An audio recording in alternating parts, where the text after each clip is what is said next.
America was told this trade war would make foreigners pay. Instead, Americans are paying more for cars, laptops, groceries, and even game consoles while being told it's a victory.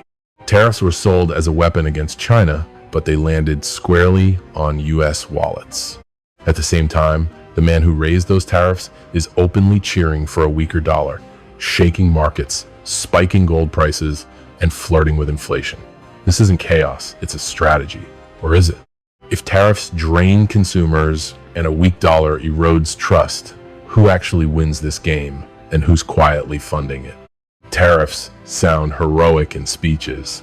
They are framed as punishment, as leverage, as a bill sent overseas with a patriotic stamp. The story is simple, comforting, and politically useful. Foreign exporters suffer, America wins.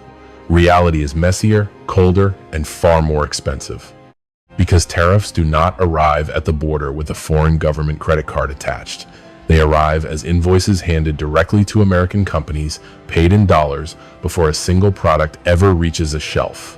When a container ship docks at a United States port, Customs does not call Beijing, Seoul, or Berlin. It calls American importers, Walmart, Apple, Ford, Home Depot. These firms write the check instantly, in full. Tariffs are not a diplomatic fine. They are a domestic tax collected at the border, disguised as foreign punishment. The money flows one way only, out of the United States private sector and into the United States Treasury. Hard data crushes the myth. A January 2026 study by the Kiel Institute analyzed 25 million import records worth $4 trillion. The conclusion was brutal. 96% of the tariff burden was absorbed by United States importers and consumers. Foreign exporters absorbed roughly 4%. That is not an opinion, that is arithmetic. Tariffs did not discipline foreign producers. They taxed American demand. The mechanism is painfully logical. Importers operate on margins, not miracles. When costs rise, prices follow. A 25% tariff on automobiles from South Korea means a $40,000 car becomes a $50,000 car before dealer fees, taxes, or financing. The tariff is paid at the port, then passed down the supply chain, quietly inflating the sticker price. Consumers feel it months later, confused, frustrated, and told it is someone else's fault. Electronics tell the same story, only faster. Laptops, gaming consoles, and smartphones rely on globally fragmented supply chains. Components cross borders multiple times. Each tariff layer compounds. Analysts project retail price increases ranging from 31% to 69% depending on product complexity. There is no villain overseas absorbing those losses. There is only the American consumer paying more for the same silicon. The irony is sharp enough to cut. Tariffs were marketed as protection for the working class. Instead, they function like a regressive tax. High-income households barely notice a more expensive phone. Low-income families feel every extra dollar at checkout. Inflation does not ask for political affiliation, it simply collects. Corporate America knows this, which is why more than 1,000 United States companies have taken the government to court. They are not protesting ideology, they are reacting to balance sheets. Tariffs increase costs, distort planning, and punish firms that rely on global logistics. The rhetoric promises strength, the invoices deliver friction. Follow the money, and the illusion collapses. Tariffs do not make foreigners pay. They make Americans pay sooner, then argue about it later. The question is not whether this policy is tough. The question is why a tax that drains consumers is still being sold as economic patriotism. And more importantly, who benefits while the bill keeps circulating back home? On April 2nd, 2025, Donald Trump stood before cameras and declared Liberation Day. The announcement promised economic freedom, national strength, and a decisive break from what he called foreign exploitation. What followed was not a parade of factories reopening, but a flood of lawsuits quietly stacking up in federal courts. Liberation, it turns out, has a very active legal department. The tariffs were imposed through executive authority, bypassing Congress and leaning heavily on the International Emergency Economic Powers Act. That law was designed for genuine national crises, not long-term trade policy. Yet it became the legal backbone for sweeping tariffs covering hundreds of billions of dollars in imports. The move was fast, unilateral, and politically explosive. It was also legally fragile. More than 1,000 American companies responded not with press releases, but with legal filing. Retailers, manufacturers, logistics firms, and agricultural importers sued the federal government, arguing that the president had stretched emergency powers far beyond their constitutional limits. These were not ideological activists. These were corporations facing higher costs, broken contracts, and collapsing forecasts. When businesses start reading statutes instead of market reports, something has gone seriously wrong. At the center of the storm sits a staggering number: $200 billion. That is the estimated amount in tariffs collected under the disputed authority. If the Supreme Court rules that the administration exceeded its legal mandate, the government may be forced to return that money, not in theory, in cash. Such a ruling would not merely embarrass the White House, it would punch a hole straight through the federal budget. The tension is real and immediate. The Treasury already operates under pressure from rising interest costs and persistent deficits. A mass refund would freeze discretionary spending, rattle bond markets, and trigger emergency fiscal maneuvers. Ironically, a policy sold as strengthening the nation could end up destabilizing its finances from within. There is a deeper contradiction here. Tariffs were framed as a show of executive strength, proof that leadership could act decisively without legislative gridlock. Yet that very shortcut may become the policy's undoing. Power exercised without durable legal footing does not project confidence. It invites challenge. Courts exist precisely to test whether urgency is genuine or simply convenient. Even allies within the business community have grown cautious. Supply chains cannot plan around press conferences. Investors do not price risk based on slogans. Every lawsuit adds uncertainty. Every hearing delays clarity. And every delay amplifies volatility. Liberation Day, once marketed as a clean break, now looks more like a prolonged legal siege. The most striking irony is this: tariffs were supposed to free the economy from foreign dependence. Instead, they have entangled it in domestic litigation on a massive scale. The battlefield has shifted from ports to courtrooms, and the question hanging over the entire experiment is no longer about trade deficits or manufacturing jobs. It is whether a policy built on emergency powers can survive the slow, methodical scrutiny of the law. For decades, the strong dollar was treated as a national trophy. It signaled trust, stability, and dominance. Wall Street loved it. Foreign investors relied on it. Governments built reserves around it. Then Donald Trump did something no modern American president had done so openly. He attacked it, not quietly through policy hints, but loudly, proudly, and on record. On January 27, 2026, Trump declared that a weaker dollar was a great thing for America. Markets reacted instantly. The United States dollar index slid to a 4-year low within hours. Currency traders did not debate his meaning. They understood it perfectly. This was not a slip of the tongue, it was a signal. The logic behind the statement is brutally simple. A strong dollar makes imports cheap and exports expensive. That pleases consumers but suffocates manufacturers. Trump sees the dollar not as a symbol of power, but as a weapon turned inward. In his view, every percentage point of dollar strength is another factory pushed closer to extinction. A weaker currency, he argues, gives American goods a fighting chance abroad. Boeing jets, Ford trucks, soybeans, and industrial machinery suddenly look like bargains on the global market. This idea is not new.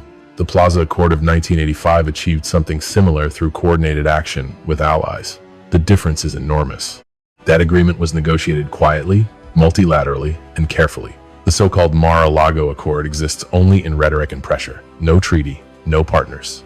Just tariffs, threats, and public statements designed to shove exchange rates in a preferred direction. Tariffs play a critical role in this strategy. They are not just about trade barriers, they are leverage. By raising import costs, Trump pressures foreign governments to let their currencies appreciate, making American exports relatively cheaper without formally devaluing the dollar. It is monetary warfare conducted through customs paperwork. The risk is that markets do not like being cornered. When leaders cheer for currency weakness, investors hear inflation. They see rising import prices, higher borrowing costs, and unpredictable policy. Capital becomes nervous, bond yields climb, confidence erodes. The dollar may fall, but not in a controlled glide. It stumbles. The contradiction is sharp. Tariffs push prices up. A weaker dollar pushes prices up again. Together, they squeeze consumers from both sides. Yet, politically, the pain is reframed as sacrifice. Endure now, win later. The promise is manufacturing revival. The cost is immediate inflationary pressure. Financial markets have already delivered their verdict. Gold surged to record levels, breaking above $5,200 per ounce as investors rushed for protection. This was not panic. It was repositioning. When the reserve currency is deliberately weakened, hedges become necessity. The deeper question is about power. The dollar is not just money, it is influence. It allows the United States to borrow cheaply, sanction rivals, and shape global finance. Undermining it risks more than price instability. It risks credibility. Trump's gamble is that export growth will outweigh financial fallout, that a cheaper dollar will rebuild factories faster than it scares capital away. This is not nostalgia. It is an experiment unfolding in real time, a president willing to challenge the very foundation of American economic dominance in pursuit of industrial revival. Whether this war on a strong dollar ends in resurgence or recoil remains unanswered. But one thing is certain. Once faith in a currency is shaken, it does not recover on command. Tariffs are no longer the objective, they are the threat. The real target sits deeper, quieter, and far more powerful than any shipping container: exchange rates. In this phase of the strategy, tariffs function less like taxes and more like hostages. They remain in place not to collect revenue, but to extract concessions. Pay up, adjust your currency, or watch your access to the American market bleed out. The message to trading partners is blunt. If your currency stays weak, your exports will face punishment. If your currency strengthens, relief becomes possible. This is not traditional trade policy. It is coercive monetary diplomacy conducted without central bank meetings or formal agreements. Tariffs become leverage, not law. Pressure replaces coordination. The mechanics are simple and ruthless. A tariff raises the price of foreign goods in the United States. To remain competitive, foreign exporters lobby their governments. Those governments then face a choice: allow their currency to appreciate, absorbing the shock domestically, or accept shrinking market share in the world's largest consumer economy. Either way, the cost shifts abroad. That is the theory. The reality is far more volatile. Currency markets react faster than politicians expect. When leaders openly signal that exchange rates are tools of confrontation, traders do not wait for policy details. They move. Capital flows reprice risk instantly. Volatility spikes. Long-term planning evaporates. What was meant to be leverage becomes instability. The consequences are already visible. As tariffs linger and currency rhetoric intensifies, investors begin preparing for inflationary spillover. A weaker dollar makes imports more expensive. Tariffs amplify that effect. Together, they revive fears that many believed were buried after decades of price stability. This fear does not stay abstract. It moves money. Gold has become the clearest signal. Prices surged past $5,200 per ounce, smashing records not because of panic, but because of calculation. When currencies are treated as bargaining chips, stores of value regain appeal. Gold does not negotiate, it does not tweet, it does not depend on executive authority. Bond markets echo the same anxiety. Yields rise as investors demand compensation for uncertainty. Higher yields mean higher borrowing costs for the government, for corporations, for households. The irony deepens. A policy designed to strengthen domestic industry ends up tightening financial conditions across the entire economy. There is also a geopolitical cost. Allies do not appreciate being pressured through market threats. Currency appreciation hurts export-driven economies. It weakens growth and inflames domestic politics abroad. What begins as economic strategy risks diplomatic erosion. Trust, once lost, is expensive to rebuild. The most dangerous aspect of this approach is escalation. If currencies become weapons, retaliation becomes inevitable. Competitive appreciation turns into competitive intervention. Central banks are pulled into political games they are designed to avoid. Stability gives way to reaction, reaction gives way to error. Tariffs as hostages create constant tension. They cannot be resolved quietly. Every negotiation becomes public theater. Every pause feels temporary. Businesses remain frozen, unsure whether to invest or retreat. Markets remain jumpy, unsure whether to hedge or flee. The strategy assumes control. Markets reward humility, not bravado. Exchange rates are not switches that can be flipped without consequences. Once weaponized, they tend to detonate unpredictably. The question is no longer whether tariffs pressure trading partners. The question is how much instability the global system can absorb before leverage turns into backlash. When prices rise and currencies weaken, governments rarely rely on patience. They rely on compensation. If tariffs inflate costs and a softer dollar erodes purchasing power, something must be offered in return. This is where policy turns theatrical. Bread for the wallet, circuses for the headlines. And behind the spectacle, a quiet redistribution of power. Enter the one big beautiful bill. Sold as relief, marketed as generosity, timed with surgical precision. Tips up to $25,000 become tax-free. Overtime pay escapes the Internal Revenue Service. Interest on car loans receives deductions, provided the vehicle is made domestically. The message is carefully framed. You may be paying more at the store, but you will feel lighter on payday. Pain is offset, not removed.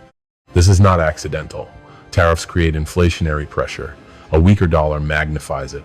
Tax relief becomes a political anesthetic. Consumers feel squeezed, then reassured. The cost is fragmented across millions of transactions, while the benefits arrive cleanly on tax forms. The optics matter. Anger is softened. Attention shifts. But while voters receive relief, structural change moves upward. Behind the scenes, the federal workforce is shrinking. Hundreds of thousands of government positions are cut under the banner of efficiency. Less bureaucracy, lower costs, more flexibility. The reality is more consequential. As the public sector retreats, private actors advance. This is where SpaceX enters the frame. Rumors of an initial public offering valuing the company at $1.5 trillion are not just financial gossip. They represent a transfer of strategic terrain.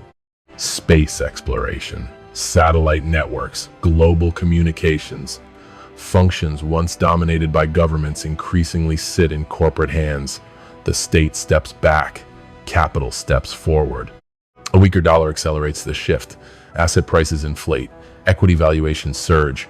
Companies with global reach benefit from currency translation gains. Revenue earned abroad grows in dollar terms. Market dominance expands quietly. While consumers debate grocery bills, capital consolidates. The contrast is striking. On one side, tax relief designed to pacify inflation fatigue. On the other, privatization enabled by financial conditions shaped at the top. Bread for stability, circuses for distraction. Meanwhile, influence migrates. Supporters call this innovation, critics call it surrender. The truth sits somewhere uncomfortable. Government downsizing paired with corporate expansion reshapes accountability. Decisions once subject to public oversight become boardroom calculations. Efficiency improves. Transparency fades. There is also a political symmetry at work. Tariffs provoke pain. Tax breaks provide relief. Currency weakness inflates assets. Asset owners gain. Workers receive targeted offsets. Everyone feels something. Not everyone benefits equally. The deeper winner is leverage. Control over infrastructure, technology, and capital flows increasingly resides outside public institutions. When the dollar falls, those positioned to move money, shift supply chains, and exploit volatility thrive. Those anchored to wages and prices adapt or absorb. This is not chaos, it is choreography. Pressure applied with one hand, comfort extended with the other, disruption framed as renewal. The spectacle keeps attention divided while structural change locks in. The final irony is sharp. Tariffs promise sovereignty. A weaker dollar promised competitiveness. The outcome may be a nation less reliant on foreign goods, but more dependent on private power. The question left hanging is simple and unsettling. When the dust settles, will Americans still control the system that was supposedly rebuilt for them, or will they simply be paying admission to watch it operate?